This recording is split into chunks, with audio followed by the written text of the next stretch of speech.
What's up, you guys? Teddy Striker here, and recently in the UFC, we have seen so many guys with high-level boxing skill be able to dominate in multiple weight classes. I mean, you got Topuria at featherweight, Magomedov in the light heavyweight division, Tom Aspinall is a heavyweight champion. In the welterweight division, you have JDM. I mean, you have so many guys and so many top contenders now that are able to get wins with their boxing. Some of these fighters also have excellent grappling, which forces their opponent to stand and strike with them where they have the most amount of success. But in this video, I want to talk about how I think boxers can be beat in MMA, because obviously everyone says, oh well, just kick them. But it's definitely going to be harder than that, because if you kick at the wrong moment or your opponent catches your kick, you can put yourself in a bad position and potentially get knocked out. So we're going to talk about how I think you can beat boxers in MMA with these 5 keys to victory. And let's get right into it. The first key to victory I have, despite what I just said, is to have a kick-heavy approach. Typically in boxing, a lot of fighters have a very wide base where they can, stay close to the ground and really always stay in a good position to throw good, powerful punches. So one way to get them out of position and to nullify some of that power and explosiveness, you gotta kick their legs. You gotta target the calf or the thigh, but you cannot just let them stay in that stance and unload power shots on you. You gotta find a way to get them out of position, and leg kicks are one of the best ways you can do that. Also, you can blast them with heavy head kicks. Even if they block it, you can still kick their arms and do a lot of damage, especially when they're known for their power, and you can just start to slow them down like that.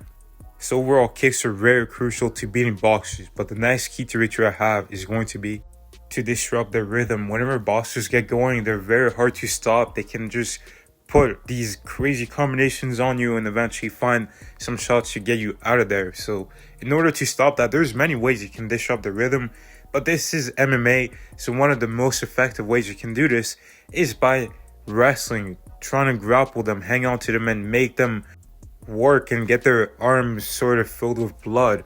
Also, get them thinking about that thought of the takedown so that it can open up your striking as well. When Dustin Poirier fought Conor McGregor, one of the first things he did was shoot for a takedown, because he knew how dangerous Conor McGregor was early on in the fight. So he shot for a takedown as Conor thought, they're going to strike. And they ended up wrestling for almost 3 minutes. And as soon as they went back to striking, Conor McGregor was tagging Dustin Poirier up with some punches, but despite getting hit clean on the chin, Dustin Poirier was able to take those shots. Maybe the wrestling had something to do with it, maybe not. But regardless, level changing and disrupting the rhythm like this is very effective to slow down the boxer. Another way to disrupt the rhythm is through unorthodox feints and really making it seem like you're going to attack them and have them react and sort of slow down and see what they're going to do. So then they have to reset and rethink their attack instead of just continuing to march forward and continue their attack. Another key to victory to beating boxers is to engage on your own terms. And what I'm trying to say by this is basically whenever you see your opponent is getting ready to attack you, or you see them being in a strong stance where they have their hands up, they're well balanced in a good position, you don't want to always engage with them. You don't always have to trade shots. Like if they start attacking, you can just keep your guard up and then move away from them. And as soon as you get in that close range and they're in a strong stance, they're going to look to counter you. They're going to look to exchange and throw punches in close.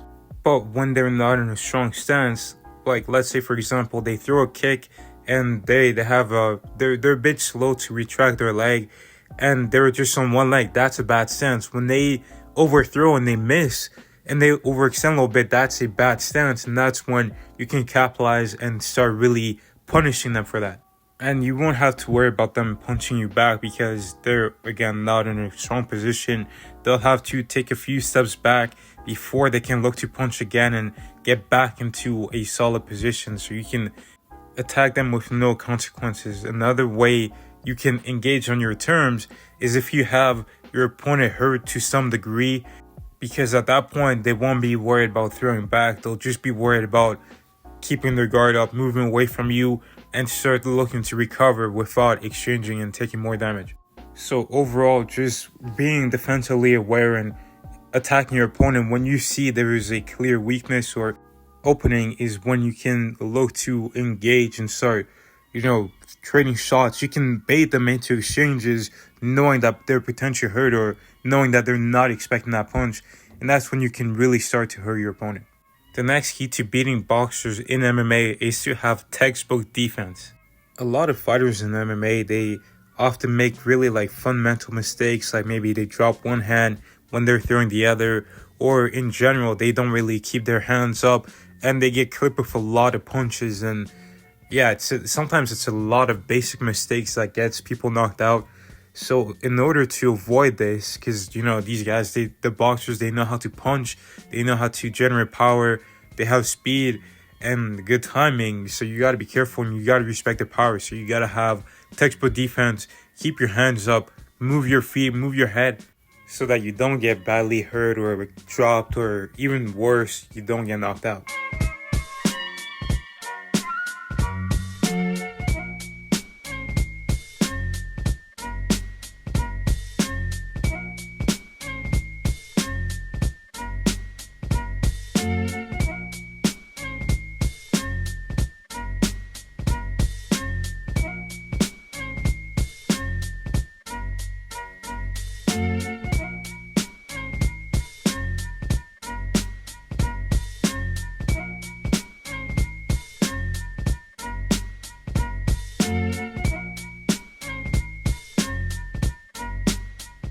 Moving on to the last key that I have to beat boxers in MMA, and that's going to be counter-striking. Even if your opponent has a striking advantage over you, they might be faster than you, stronger than you can still counter them. You can still take away their weapons and really make them respect your striking, because a lot of the times these boxers, they have the advantage and they realize that very quickly, and their opponents kind of freeze up in front of them and they don't really respect their opponents because they're not really getting met back with anything, and they can just continue to march forward and eventually stop their opponents. And this is very energy efficient because most of the time they're coming to you, so you avoid them and then you come back with a counter. You can even take their jab away by kicking them, like you defend a jab and then you throw a kick at them, or you can go into a grappling exchange, just do something to counter their offense and shut it down, really. But that's all I've got for how I think you can beat boxers in MMA. I feel like this is a very interesting topic considering the current state of the champions and whose style is really on top right now. But let me know your guys' thoughts down below. How do you guys think we can be, or MMA fighters can be boxers? But thank you guys for watching. God bless. Make sure you like and subscribe, and I'll see you in the next one.